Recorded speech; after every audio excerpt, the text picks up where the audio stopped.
China is, you correctly see, the new thing for the United States. And what do I mean?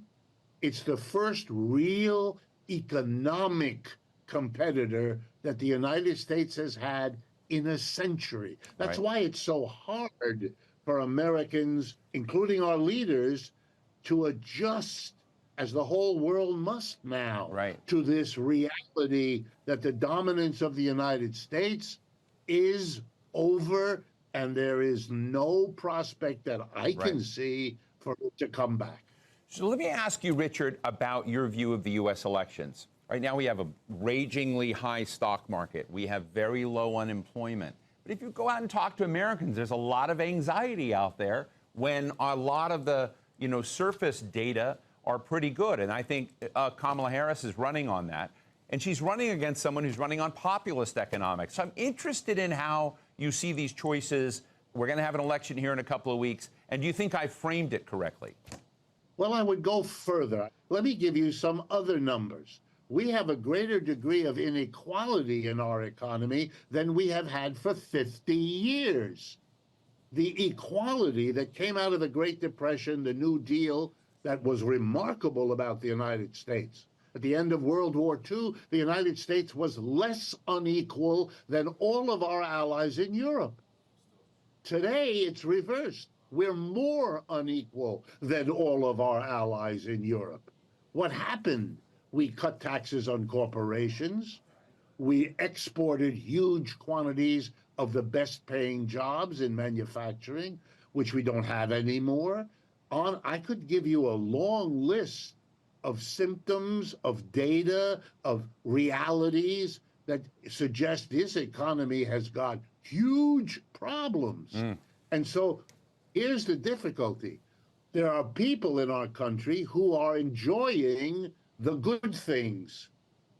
And then there are people in our country who are excluded from the good things.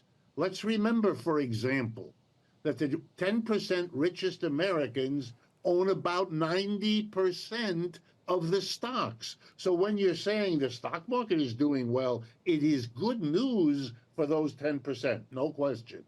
But for the other 90%, they're watching the 10%, but they're not included in that happy experience. So they feel deprived, neglected, and there you can see where Trump's support can begin to develop. The idea we want to go back, MAGA, we want to go back, well, because the president isn't looking very good, and the prospects for their children in large parts of the United States are pretty grim, if you're going to be honest about it. So we shouldn't be surprised if you don't distribute the good news equally across the society. You're going to get the results that we are now watching in terms of the closeness of this election. Well, that discontent that you just described also seems to echo in what we're hearing from the BRICS, that there's sort of, all around the world, you sort of see this boiling discontent. I think it's hard to know sometimes when that infrastructure falls and is replaced, by those that have that discontent. But it's very interesting. I would be remiss, Richard, if I didn't ask you to share your thoughts on the Middle East as well. I mean, you've been essentially, in my view, a cold, hard realist on economics, beyond morality, beyond politics, look at the economics of things and be a realist in telling that story. When you look at today the crisis in the Middle East we see unfolding, Israel and this broadening crisis in the Middle East, and America kind of acquiescing to a lot of this, I'd love to get your thoughts and insights on where you see this going.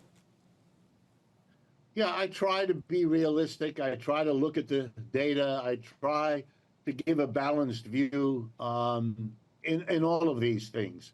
So let me try a little bit there.